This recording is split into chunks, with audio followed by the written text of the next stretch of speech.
आपण जो विषय घेतलेला आहे तो म्हणजे सर्वात श्रेष्ठ योग म्हणजे उद्योग. आणि हा विषय पाहताना काल मी जो प्रस्तावना केली त्याच्यामध्ये उद्योग आपण जेव्हा करतो त्यावेळेला त्याची बैठक कशी असली पाहिजे ते सांगण्यासाठी काल मी विस्ताराने काही गोष्टींचा उहापोह केला. आज आपण पाहणार आहोत की उद्योग हा श्रेष्ठ योग आम्ही का म्हणतो. पहिली गोष्ट आपण लक्षात ठेवली पाहिजे ती ही की मुळात आपण उद्योग करतोच कशाला, उद्योग करण्याचं कारणच काय आणि उद्योग किती प्रकारचे आहेत हे जर आपण पाहिलं तर मनुष्य जन्माला आल्यानंतर मरेपर्यंत तो काही ना काहीतरी उद्योग करीत असतो. कळलं की नाही. काही लोक नको ते उद्योग करतात. कळलं की नाही. तर उद्योग आपण प्रत्येक मनुष्य काही ना काहीतरी करतो. नोकरी म्हणा, धंदा म्हणा, व्यवसाय म्हणा, बिझनेस म्हणा आणि निन्या प्रकारे बिल्डर्स होणं वगैरे असे निन्या तऱ्हेचे उद्योग. कोण डॉक्टर आहे, कोण वकील आहे, कोण रिसर्च करणारे आहेत, हे सगळे उद्योगच आहेत. पण त्यातल्या त्यात ज्याला मी उद्योग असं म्हणतो तो श्रेष्ठ योग असं म्हणण्याचं कारण काय ते आपल्याला बघायचं आहे. मुळात आपण जन्माला का आलो हा पहिला प्रश्न आहे. आणि आपण उद्योग का करायचा, मग लहान असेल किंवा मोठा असेल. त्याचं मी काल एक थोडंसं सूचना केली होती. ती म्हणजे अशी की देवा कामासाठी आपलं पोट आहे का पोटासाठी काम आहे हे मी काल सांगितलं. आणि मी असं पण म्हटलं की जगामध्ये 99.99% लोकांना विचारलं तर ते सांगतील आम्ही पोटासाठी काम करतो. सगळे सांगतील. पण वस्तुस्थिती त्याच्या नेमकी उलट आहे की पोट देवाने जे दिलेलं आहे ते कामासाठी आहे. हे पहिलं लक्षात ठेवलं पाहिजे की पोट हे कामासाठी दिलेलं आहे. म्हणजे प्रत्येक माणसाने काम केलंच पाहिजे पोट भरण्यासाठी, नाही तर मरा. काम नाही केलं तर मरा. ही निसर्गाची व्यवस्था आहे. मग त्याला परमेश्वर म्हणा, ईश्वर म्हणा, अल्लाह म्हणा, काय म्हणा, ही परमेश्वराची एक व्यवस्था आहे की प्रत्येक माणसाने काम केलंच पाहिजे. काम करण्यामध्ये आज मी कालच सांगितलं की लोक कपाळाला हात मारतात पोट दिल्याबद्दल, देवाला दोष देतात. मी काल सांगितलं. सांगायचा मुद्दा असा की जे काम करण्यासाठी रडतात, काम करण्याचं टाळतात, ती मंडळी जीवनामध्ये कधीही प्रगती करू शकत नाही, शकणार नाही. म्हणून काम करणं हा प्रत्येकाचा धर्म आहे. धर्म हा शब्द जो आहे ना, हा आपल्या हिंदू धर्मामध्ये धर्म हा शब्द कर्तव्य धर्म या अर्थाने वापरलेला आहे. रिलिजन या अर्थाने हा शब्द हिंदू धर्मात मुळातच नाही आहे. ज्याला बाकीचे लोक रिलिजन म्हणतात तो रिलिजन आणि हिंदू धर्मामध्ये धर्म ही संकल्पना रिलिजन या अर्थाने नाही, ती कर्तव्य धर्म या अर्थाने आहे. म्हणून पती धर्म, पत्नी धर्म, शेजार धर्म, राष्ट्रधर्म हा जो धर्म आहे म्हणजे कर्तव्य धर्म. म्हणून कर्तव्य धर्म याचे अनेक पैलू, म्हणजे मी आता जे सांगितले ते अनेक पैलू आहेत. तर हे सगळे जे पैलू आहेत, तर आपण जन्माला का आलो तर आपला धर्म काय, प्रत्येकाने काम केलं पाहिजे, हे कर्तव्य आहे. हे कोणी आपल्याला दिलं कर्तव्य, निसर्गाने. मी आता देवाने म्हणत नाही, कारण काही लोक देवच मानत नाही. कळलं की नाही. देव बी सगळं झूट असे म्हणणारे लोक आज आहेत आणि बहुसंख्येने आहेत.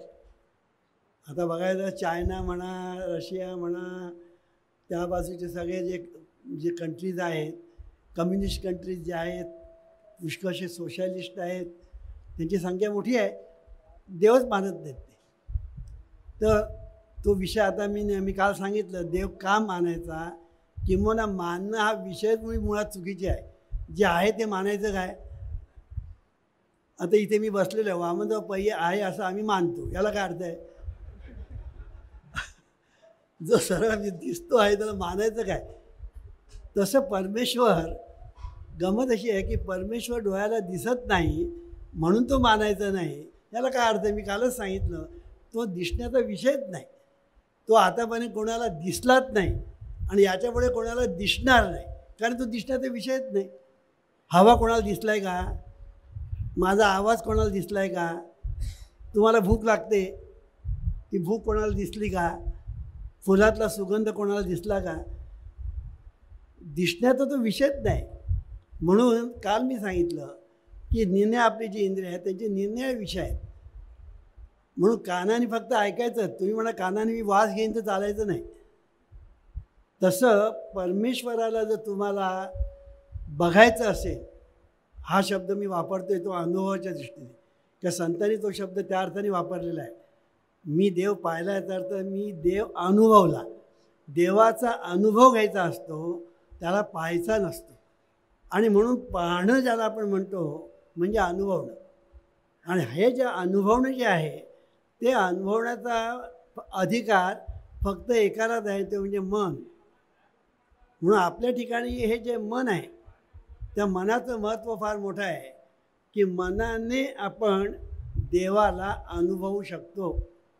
आणि मनाचं किती सामर्थ्य आहे की काल मी सांगितलं हनुमान आणि राम यांच्यामधलं जे नातं आहे ते मी काल सांगितलं की मनाकडून तुम्हाला रामाकडे जायला पाहिजे, म्हणजे देवाकडे जायला पाहिजे. कारण मन प्रथम आणि मग देव. पण मनाबद्दलच आपल्याला काही माहिती नाही, अशी आज अवस्था आहे. किंवा आज आपल्याला कशाचबद्दल माहिती नाही म्हटलं तरी चालेल. मी काल सांगितलं की धर्म कशाशी खातात ते धार्मिक लोकांनाच माहीत नाही. देव म्हणजे काय हे देव मानणारे न मानणारे दोघांनाही माहीत नाही. पाप पुण्याच्या कल्पना ते इतक्या बोथड आहेत, इतक्या मूर्खपणाच्या आहेत की कशालाही लोक पाप म्हणतात आणि कशालाही पुण्य म्हणून त्या पापाच्या आहारी किंवा पुण्याच्या आहारी जाऊन या जगामध्ये वाटेल ते काहीतरी करत बसतात. नियती हा सर्वात महत्त्वाचा विषय आहे. नियती येते कुठून. आज लोकांचा समज आहे की नियती म्हणजे something unknown power which controls man's life. खोटी गोष्ट आहे की नियती ज्याला आपण म्हणतो, it is man's on creation which influences his life. की ज्याला आपण नियती म्हणतो ती नियती आपल्या कर्मातून निर्माण होते आणि ती आपल्या जीवनावर प्रभाव टाकत असते. अर्थात हा विषय फार मोठा आहे, तो मी विषय कधीतरी इकडे आल्यावर घेईन की संचित, प्रारब्ध, क्रियमाण, पाप पुण्य, नियती, नशीब, सुख आणि दुःख, हा जो एक भला मोठा जो चार्ट आहे, ह्याच्यावर जर प्रवचन करायचं झालं तर 3 दिवस तरी करायला पाहिजे, इतका तो मोठा आहे. पण सांगायचा मुद्दा असा की नियती किती लोकांना माहिती आहे, पण नियतीबद्दल साहित्यामध्ये सुद्धा काहीतरी लिहिलं जातं, बोलणारे काहीतरी बोलत असतात, पण नियती ही आपल्या कर्मातून निर्माण होते ही गोष्टच लोकांच्या ध्यानात येत नाही. म्हणून शेवटी आपण काय करतो याला महत्त्वाचं स्थान आहे. आपण जीवनामध्ये काय करतो, क्रियमाण त्याला म्हणतात. की आज आपण काय करतो, मागे काय गेलं ते गेलं, पुढे अजून यायचं आहे. आज तुम्ही काय करता ह्याला तुमच्या जीवनामध्ये महत्त्वाचं स्थान आहे.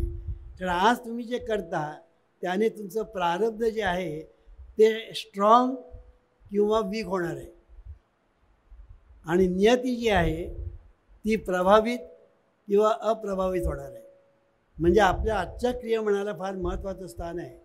म्हणून तुकाराम महाराज एके ठिकाणी म्हटलेली आहे, केली मागे नको पाहू तुझं जमाना आम्ही आहो, करी तुका म्हणे ज्वाळा रीग नाही निघती ज्वाळा.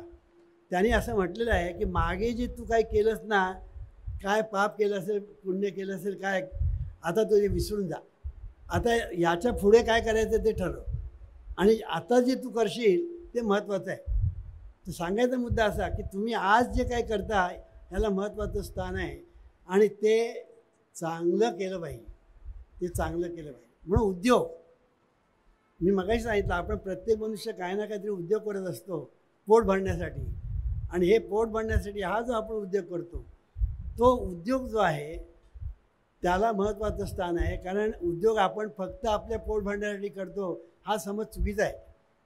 कारण man is a social animal, की मनुष्य हा समाजामध्ये राहणारा प्राणी आहे आणि तो समाजाचा केंद्रबिंदू पण आहे. समाजाचे परिणाम त्याच्यावर होतात आणि तो जे काही करतो त्याचे परिणाम समाजावर होतात. ही गोष्ट आपण जर लक्षात घेतली तर आपण काय करतो हे आपल्यापुरतं मर्यादित नसतं, तर आपण काय करतो त्याचे परिणाम, सुपरिणाम किंवा दुष्परिणाम हे आपल्यावरही होतात आणि इतरावरही होतात. हे लक्षात ठेवलं पाहिजे. आणि म्हणून आपण काय करतो आज याला महत्त्व आहे मगाशी सांगितल्याप्रमाणे. आणि हे करत असताना आपण जो उद्योग करतो, मग तो छोटा असेल मोठा असेल, तो आपण कसा केला पाहिजे, का केला पाहिजे, किती केला पाहिजे, केव्हा केला पाहिजे, ह्या सगळ्या प्रश्नांची उत्तरं आपल्याला शोधली पाहिजे. की मुळामध्ये आपण उद्योग का केला पाहिजे. कारण मी मगाशी म्हटल्याप्रमाणे ते निसर्गानेच आपल्याला ते कर्तव्य धर्म म्हणून आपल्या पुढ्यामध्ये ठेवलेलं आहे आणि आपण ते केलं पाहिजे. ते जर केलं नाही तर आपल्याला मेलं पाहिजे, दुसरा त्याला पर्याय नाही. म्हणून काम हे केलंच पाहिजे, हा पहिला मुद्दा. ते कसं केलं पाहिजे, ते कसं केलं पाहिजे की त्याने आपलंही भलं झालं पाहिजे आणि दुसऱ्यांचंही भलं झालं पाहिजे. म्हणून सगळेच काम करतात, पण ते स्वतःचं फक्त भलं व्हावं म्हणून काम करतात. परमार्थातसुद्धा लोक देवळामध्ये जातात आणि मागतात स्वतःपुरतं. देवा मला हे दे, देवा मला ते दे, देवा मला हे नको, देवा मला ते नको, माझी ट्रान्सफर झालेली आहे ती देवा कॅन्सल कर, माझं प्रमोशन मला दे, मला इन्क्रिमेंट दे. म्हणजे दे दे दे दे. मी नेहमी सांगत असतो की हावरेसाहेब इथे बसलेले आहेत आणि एक मनुष्य आला आणि हावरेसाहेब मला हे द्या, दुसरा आला हावरेसाहेब मला हे द्या, तिसरा आला मला. हावरेसाहेब पळून गेल्याशिवाय राहणार नाही. काही कटकट वा प्रत्येकजण येतो आणि माझ्या मागे लागलं आहे. आता देवाला पळून जाता येत नाही म्हणून देव पळून जात नाही.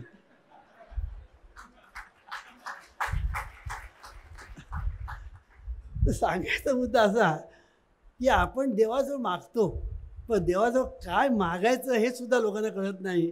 ही मोठी शोचनीय गोष्ट आहे की देवाजवळ काय मागायचं. अहो, मागायला सुद्धा अक्कल लागते. मी एक गोष्ट तुम्हाला सांगतो. दोन माणसं एकमेकांचे शत्रू, बरं का, पण दोन माणसं तपश्चर्याला बसले. तर कोणीतरी सांगितलं तुम्ही तपश्चर्या करा, तुम्हाला देव पाहिजे ते देईल. झालं, दोघांनी तपश्चर्या करायला सुरुवात केली आणि एकाला देव प्रसन्न झाला. आता देवाने सांगितलं वरम ब्रूही, वर माग, पण एक लक्षात ठेव, तुला जे मिळेल त्याच्या दुप्पट तुझ्या शत्रूला मिळेल, हे तू फक्त लक्षात ठेव आणि तुला जे पाहिजे ते माग. आता ह्याने विचार केला, डोकं खाजवलं. अरे म्हणाले, मी 1 कोटी रुपये मागितले तर त्याला 2 कोटी मिळणार, मी 10 मागितलं तर त्याला 20 मिळणार. हा धंदा बरा आहे, म्हणजे माझ्या शत्रूला माझ्या दुप्पट. नाही म्हणे, काहीतरी आता आपण म्हणाल त्याने डोकं खाजवलं आणि शेवटी देवाजवळ काय मागितलं, देवा माझा एक डोळा फुटू दे. आणि शत्रूचे दोन्ही डोळे फुटले. आता हे काय मागणं झालं काय. आता दुसरा सांगतो तुम्हाला. तो दुसरा एक माणूस असा होता, जरा म्हातारा झाला होता, 90 वर्षाचा, कळलं की नाही. बायको मरून 10 वर्ष झालेली, मूल नाही, डोळ्याने आंधळा, कळलं की नाही. पण शरीर प्रकृती दणकट, 90 वर्षाचा असून सुद्धा शरीर प्रकृती दणकट. असे काही लोक असतात. तर कोणीतरी सांगितलं, अरे तुझी शरीर प्रकृती एवढी चांगली आहे ना, मग काहीतरी तपश्चर्या कर, म्हणजे देव प्रसन्न होईल, तुला काय पाहिजे ते तो देईल. त्याला ते पटलं, त्याने तपश्चर्याला सुरुवात. तपश्चर्या करता देव प्रसन्न झाला. देवाने विचारलं वर माग, पण एक लक्षात ठेव, फक्त एकच वर मागायचा नाही. देवा असं कसं म्हणाले, जरा 4 तरी वर दे. नाही नाही नाही म्हणाले, एकच वर. शेवटी म्हणाला, बाबा एक वर मी मागतो, पण निश्चित तरी देशील का तू? भगवाय, मी देव आहे, मी खोटी आश्वासन देणारा मिनिस्टर नाही.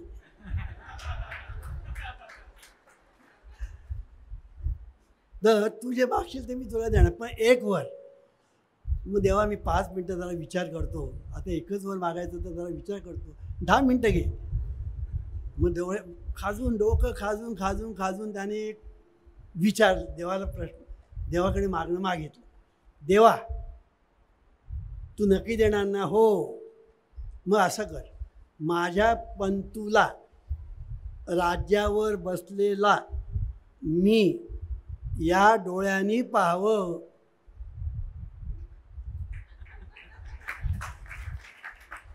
आता किती वर मागितले याने, या म्हाताऱ्याने. पहिलं म्हणजे डोळे गेलेले, ते डोळे त्याला दिलेच पाहिजे, तर पाहणार कसा?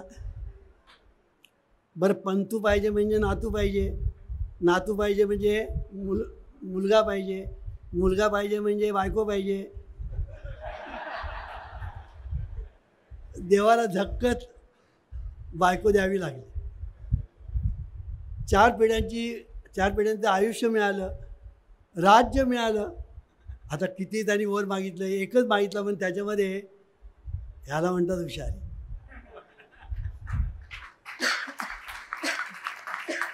आता नामधारक देवाजवळ काय मागतो, त्याची हुशारी वेगळी. तो म्हणतो, हे ईश्वरा सर्वांना चांगली बुद्धी दे, आरोग्य दे, सर्वांना सुखानंद ऐश्वर्यात दे. सर्वांचं भलं कर, कल्याण कर, रक्षण कर, आणि तुझे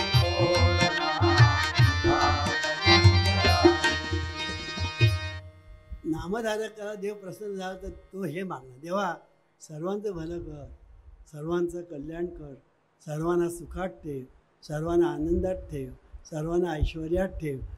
हे तो देवाजवळ मागणार. आणि देवा तुझं स्मरण मला अखंड राहू दे, हे देवाजवळ तो मागणार. ह्या मागण्यामध्ये किती आहे? स्वतःचं भलं आहे, इतरांचं भलं आहे, आणि होतं. तुम्ही असं समजू नका नुसत्या या कल्पना आहेत, कल्पना नाही. या सगळ्या नामधारकांना विचारा, त्यांना त्यांच्या जीवनामध्ये कसे अनुभव आले. नुसती प्रार्थना म्हणून आणि लव वर्क ऑनेस्टली, या 2 गोष्टी आम्ही सांगतो महत्त्वाच्या. लव वर्क ऑनेस्टली आणि ब्लेस ऑल सिन्सिअरली. कळलं की नाही? तू जे काम करतोस ना, आवडीने कर, प्रेमाने कर, गोडीने कर आणि प्रामाणिकपणे कर. एक, आणि सर्वांचं भलं व्हावं, कल्याण व्हावं असं मनापासून म्हण. आयुष्य तुला काही कमी पडणार नाही.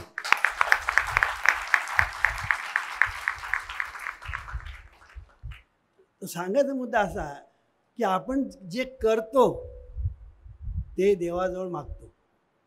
हे लक्षात ठेवायचं. आपण जे करतो ना ते देवाजवळ मागतो. आणि म्हणून आपण नेहमी चांगलंच केलं पाहिजे. म्हणून उद्योग करायचा ना, कसलाही उद्योग करा, तो उद्योग करत असताना माझंही भलं झालं पाहिजे, माझ्या कुटुंबाचं भलं झालं पाहिजे, समाजाचं भलं झालं पाहिजे, राष्ट्राचं भलं झालं.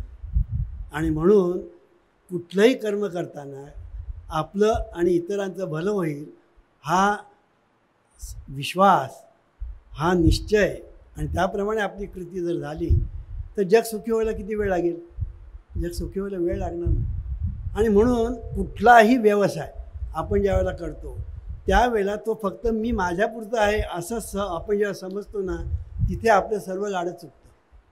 आणि हे आपण जे करतो आहे ह्याच्यातून मी माझी तर सेवा करतोच, माझ्या कुटुंबाची सेवा करतो, समाजाची करतो, राष्ट्राची करतो, विश्वाची करतो, आणि देवाची पण करतो.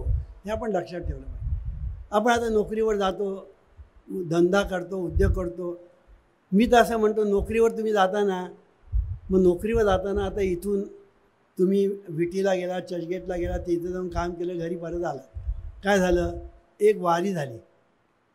वारी झाली की नाही? तो घरातून निघाला, ऑफिसला गेला, ऑफिसमध्ये काम केलं, घरी आला, वारी झाली.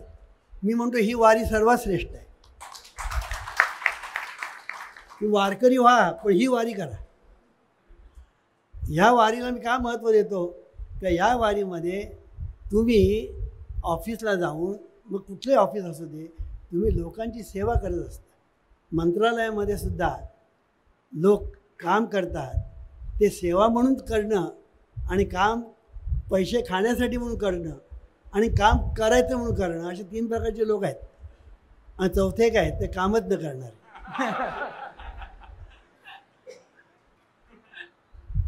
तर आपण सचिवांमध्ये जे काम करतो ते जर आपण प्रामाणिकपणे आणि उत्तम रीतीने केलं तर राज्याचा कारभार त्या मंत्रालयातून चालत असतो. त्यामुळे आपण जे काही करतो ते राज्यातल्या सर्व लोकांपर्यंत जाणार आहे. ही भावनाच लोकांकडे नाही आहे. कळलं की नाही? आता त्याचा परिणाम असा होतो की ते कसे काम करतात ते आपल्याला आपल्या माहिती आहे. किती खेपा घालायला लावतात मंत्रालयात लोक म्हणा किंवा ऑफिसेसमधले लोक म्हणा. एक बाबा तुम्ही एकदा सांगा हे आणा, नाही हे आणून दिलं, आता हे आणून दिलं. अरे पण तू एकदा सांग ना काय का पाहिजे ते. मग एकदा सांगितलं तर मग यांचं महत्त्व कसं राहणार. मग 10 खेपा घालायला लावल्यानंतर जर काम केलं मग माणूस काय म्हणतो 10 खेपा घालण्यापेक्षा याला पैसे दिलेले बरे. आणि मग भ्रष्टाचार सुरू होतो. कळलं की नाही? हे का म्हणतो, ह्याच्यामध्ये दोष देणाऱ्याचा नाही. आपण म्हणतो देणारा आणि घेणारा दोघे गुन्हेगार, याला काही अर्थ नाही. माणूस जेव्हा पैसे देतो, एखाद्या म्हणजे लाच देतो, तर सुखासाठी तो देत नसतो. त्याचं काम व्हावं, त्याची वेळ वाचावा म्हणून तो देत असतो. तर तो काही गुन्हेगार नसतो, मागणारा गुन्हेगार असतो. तेव्हा सांगायचा मुद्दा असा की जीवनामध्ये आपण जे क्रियमान करतो ते तुमचं भविष्य ठरवतं. आता लोक काय भविष्यामध्ये लोकांना ज्योतिषांना हात दाखवतात, मग ज्योतिषही त्यांना हात दाखवतात. तर हा जो हात दाखवण्याचा प्रकार आहे म्हणा किंवा पत्रिका दाखवण्याचा प्रकार आहे, ह्याच्यामध्ये आपलं पुढे काय आहे हे समजून घेण्याची लोकांना इच्छा असते.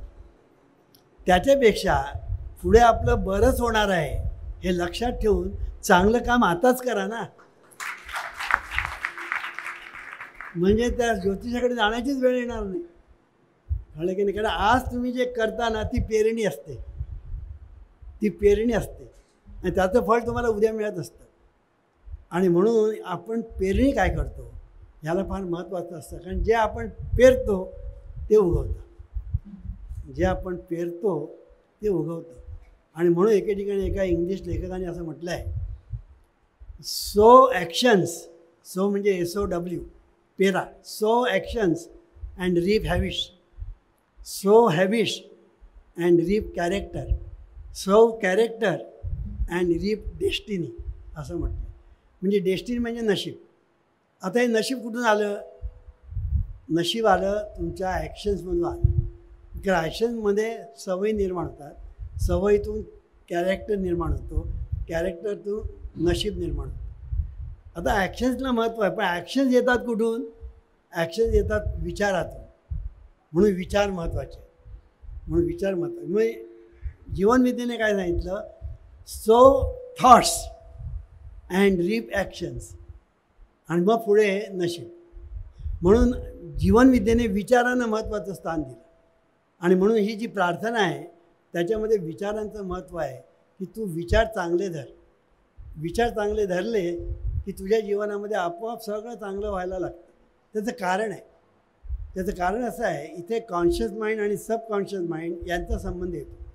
तुम्हाला कुठलाही उद्योग करायचा झाला तर तो उद्योग करत असताना मी या उद्योगामध्ये मोठा होईन, मी या उद्योगामध्ये यशस्वी होईन आणि या उद्योगाच्याद्वारे मी लोकांचं जितकं भलं करता येईल ते करेन, असा एक संकल्प तुम्ही घट्ट धरा. तो एक विचार तुम्ही घट्ट धरा आणि मग तुमच्या जीवनामध्ये काय चमत्कार होतो ते पहा. पण तो विचाराला मात्र घट्ट धरून राहिलं पाहिजे. आणि तो विचार तुम्ही एकदा घट्ट धरलात की तो आयुष्यामध्ये साकार झाल्याशिवाय राहत नाही, साकार झाल्याशिवाय राहत नाही. मी एक उदाहरण देतो तुम्हाला. आपण सगळे तलाव पाहायला असेल, सुंदरपैकी तलाव आहे आणि त्या तलावामध्ये एक खडा असा टाकायचा. तो खडा टाकला की पहिलं एक वर्तुळ तयार होतं. ते अगदी लहान असतं दुसरं वर्तुळ त्याहून मोठं असतं, तिसरं त्याहून मोठं असतं आणि असं करता करता करता ते सर्वात मोठं वर्तुळ त्या तलावाला व्यापून टाकतं. तसं आपलं हे जे मानस सरोवर आहे, त्या मानस सरोवरामध्ये, या मानसाच्या तलावामध्ये तुम्ही संकल्पाचा एक खडा टाकायचा की मी यशस्वी उद्योजक होईन, मी उद्योग करीन, प्रयत्नपूर्वक, प्रार्थनापूर्वक मी प्रयत्न करीन आणि माझ्या ह्याच्यातून मी माझं भलं करीन, कुटुंबाचं भलं करीन, राष्ट्राचं भलं करीन, असा संकल्प धारण करून तुम्ही तो घट्ट धरा. मग पहिलं वर्तुळ करता करता करता करता तो संकल्प हळूहळू हळूहळू संबंध जगाला व्यापून टाकेल आणि तुम्ही यशस्वी झाल्याचं तुम्हाला दिसेल. हे जे आहे हे अत्यंत मौल्यवान आहे, महत्त्वाचं आहे आणि ह्याच्यामध्ये आपल्या ठिकाणी जे कॉन्शियस माइंड आणि सबकॉन्शियस माइंड आहे त्याचा आपण जर विचार केला तर तुम्ही जीवनामध्ये जे काही करता ते सर्व सबकॉन्शियस माइंडमध्ये केलेली पेरणी असते. मग ते विचार असतील, उच्चार असतील किंवा आचार असतील, तुम्ही जे कराल, थॉट टू ॲक्शन, तुम्ही जे कराल ती सबकॉन्शियस माइंडमध्ये केलेली पेरणी असते आणि सबकॉन्शियस माइंडमध्ये तुम्ही जे पेराल ते सबकॉन्शियस माइंड तुम्हाला इन रिटर्न देत असतं.